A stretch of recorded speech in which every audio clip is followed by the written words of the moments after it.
На 29 октомври, когато отидете да гласувате, в секцията ще ви бъдат дадени две бюлетини. Едната е за избор на общински съвет, а другата е за избор на кмет. Ако желаете да подкрепите мен, Иван Минев, за общински съветник в град Хасково, то трябва да отбележите в голямата бюлетина номер 7 за политическа партия ГЕРБ и номер 141 като преференция.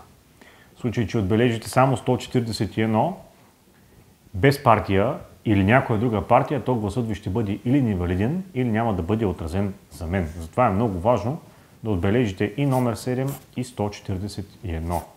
Ако желаете да подкрепите Станислав Дечев за кмет на Хасково, то в малката бюлетина следва да отбележите само номер 7. Гласувайте на 29 октомври Хасково да стане моторна столица на Балканите.